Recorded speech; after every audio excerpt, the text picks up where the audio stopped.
Advocate Jayasuryan താങ്കളുടെ ഊഴമാണ്, മറുപടി നൽകാം. പച്ചക്കള്ളങ്ങൾ പടുത്തുകെട്ടി പ്രത്യയശാസ്ത്രം ഉണ്ടാക്കിയവരാണ് കമ്മ്യൂണിസ്റ്റുകാർ. അങ്ങനെ 56 രാജ്യങ്ങൾ ഭരിച്ചു.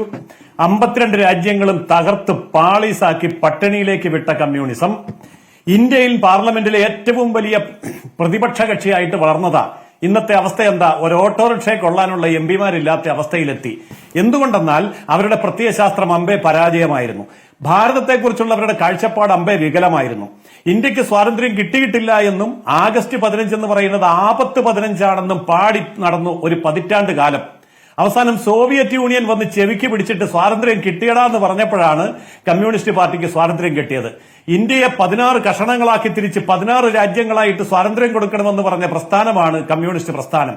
ആ കമ്മ്യൂണിസ്റ്റ് പ്രസ്ഥാനത്തിന് ദേശീയതയെക്കുറിച്ചും ഭാരതീയതയെക്കുറിച്ചും മഹത്തായ പാരമ്പര്യത്തെക്കുറിച്ചും പറയാൻ യാതൊരു അവകാശവുമില്ല. ഇനി നമ്മൾ ഈ കമ്മ്യൂണിസ്റ്റ് പാർട്ടിയെ കുറ്റപ്പെടുത്തേണ്ട കാര്യമൊന്നുമില്ല. കാരണം കുറ്റപ്പെടുത്താൻ മാത്രം ഈ സാധനം ബാക്കിയില്ല, അപ്പാടെ പോയി കഴിഞ്ഞിരിക്കുന്നു. അംബേദ്കറെ സംബന്ധിച്ചിടത്തോളം അംബേദ്കറോട് ഇത്ര സ്നേഹമുണ്ടെങ്കിൽ ഞാൻ ചോദിക്കുന്നു, ചതിയനായ അംബേദ്കറെ പരാജയപ്പെടുത്തു എന്ന് പറഞ്ഞ് എസ് എ ഡാംഗെ എന്ന് പറയുന്ന കമ്മ്യൂണിസ്റ്റ് നേതാവ് എന്തിനാണ് നോട്ടീസ് വിതരണം ചെയ്തത് നോർത്ത് മുംബൈയിലും അതേപോലെ ബാന്ദ്രയിലും? ഈ ചോദ്യത്തിനും കമ്മ്യൂണിസ്റ്റുകാരന് ഇന്നും മറുപടിയില്ലല്ലോ.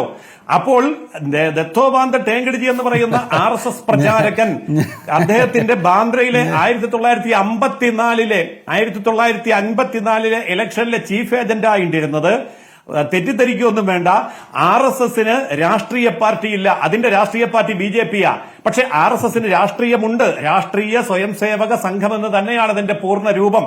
അപ്പൊ രാഷ്ട്രത്തിന് ആവശ്യം വരുന്ന സമയത്ത് ഏത് സമയത്ത് എവിടെ ഇടപെടണമോ അവിടെ ഇടപെട്ടിരിക്കും. അതുകൊണ്ടാണ് കമ്മ്യൂണിസ്റ്റുകാരും കോൺഗ്രസുകാരും ഒന്നിച്ചെതിർത്ത് അംബേദ്കറെ പരാജയപ്പെടുത്താൻ ബാന്ദ്രയിൽ നടത്തിയ നീക്കത്തെ പരാജയപ്പെടുത്താൻ വേണ്ടി അന്ന് RSS പ്രചാരകനായ BMSന്റെ അഖിലേന്ത്യാ അധ്യക്ഷനും സ്ഥാപകനുമൊക്കെ ആയിരുന്ന ദത്തോബാന്ത ടേങ്കഡി അന്ന് ചീഫ് ഇലക്ഷൻ ഏജന്റായി മാറിയത്. അത് ഞങ്ങൾ ചെയ്തു, അത് ഞങ്ങൾ ചെയ്യും. പക്ഷെ ഒരു കാര്യം ഞാൻ വ്യക്തമായി പറയുന്നു, ഹിന്ദു രാഷ്ട്രം എന്ന് ഞങ്ങൾ അന്നും ഇന്നും പറയുന്നത് ഹിന്ദുക്കൾ മാത്രമുള്ള രാഷ്ട്രമല്ല. ഈ രാജ്യത്ത് ക്രിസ്ത്യാനിയും മുസ്ലിമും ഹിന്ദുവും കമ്മ്യൂണിസ്റ്റുകാരും നിരീശ്വരവാദിയും എല്ലാവരും ഉണ്ടായിരിക്കണം. പക്ഷെ അവർക്ക് ദേശീയത ഉണ്ടായിരിക്കണം. കമ്മ്യൂണിസ്റ്റുകാരനെ പോലെ ദേശീയത തള്ളിക്കളയുന്നവരെ അല്ല, അല്ലെങ്കിൽ ഇസ്ലാമിക തീവ്രവാദികൾ പൊളിറ്റിക്കൽ ഇസ്ലാമിനെ പോലെ ദേശീയതയെ തള്ളിക്കളയുന്നവരല്ല. ദേശീയതയെ അംഗീകരിക്കുന്ന എല്ലാവരും ഭാരതീയരാണ്, ഹിന്ദുക്കളാണ്. ഇത് ഞങ്ങളുടെ നിർവചനമാണ്. ഈ കാര്യം ഭാരതം അംഗീകരിച്ചു എന്നുള്ളതിന്റെ ഏറ്റവും വലിയ തെളിവാണ് ഏറ്റവും കൂടുതൽ പട്ടികജാതി MPമാർ MLA-മാർ, ഏറ്റവും കൂടുതൽ പട്ടികവർഗ MLA-മാർ MPമാർ, ഏറ്റവും കൂടുതൽ ആദിവാസി MLA-മാർ MPമാർ മന്ത്രിമാർ, ഏറ്റവും കൂടുതൽ ദളിത് MPമാർ MLA-മാർ മന്ത്രിമാർ. ഇത് ഇന്ന് CPM-ലല്ല, കോൺഗ്രസിലല്ല ഉള്ളത്. ഇത് ഇന്ന് ഉള്ളത് BJP-യിലാണ്. അതേപോലെ തന്നെ പ്രധാനമന്ത്രി, അതേപോലെ പ്രസിഡന്റ്, എല്ലാ മേഖലകളിലും. എന്തുകൊണ്ടാണ് നമുക്ക് ഇത്രയും വലിയ മുന്നേറ്റമുണ്ടായത്? BJP-ക്ക് നിങ്ങൾ ഈ പറയുന്ന പിന്നോക്ക ആദിവാസി ദളിത് ജനവിഭാഗങ്ങൾ അവർക്ക് ജാതി സെൻസസിനെ ഞങ്ങളാണ് കൊണ്ടുവന്നത്. ഞങ്ങൾ അതിനെ എതിർക്കുന്നില്ല. ഞങ്ങളത് നടപ്പാക്കുക തന്നെ ചെയ്യും. ഒരു സംശയവും വേണ്ട ആ കാര്യത്തിൽ. ജാതി സെൻസസിനെ എതിർക്കുന്നില്ല അല്ല എങ്കിൽ RSSന്റെ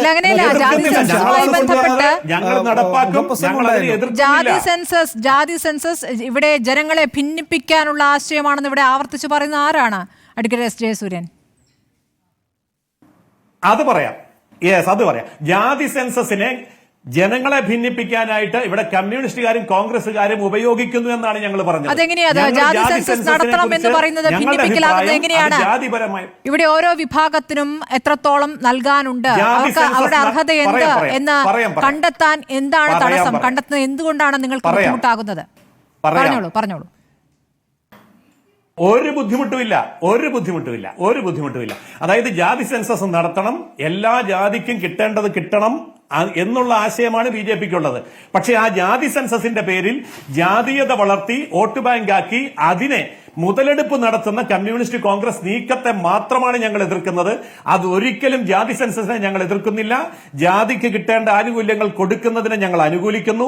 ജാതി സെൻസസ് എന്ന് പറയുന്ന ആശയം തന്നെ മുന്നോട്ട് കൊണ്ടുവന്നത് ഞങ്ങളാണ്.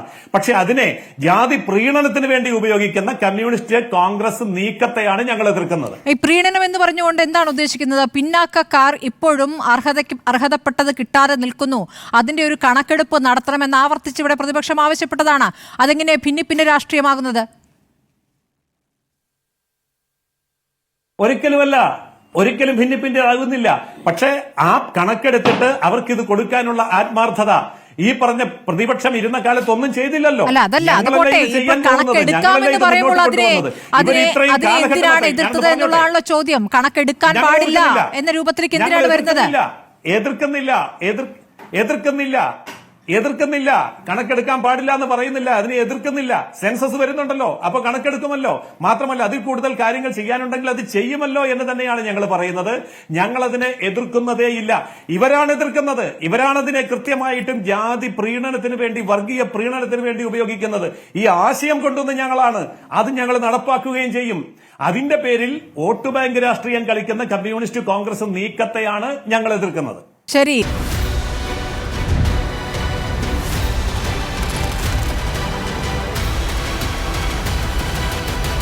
Debate with Smriti Parathikkad.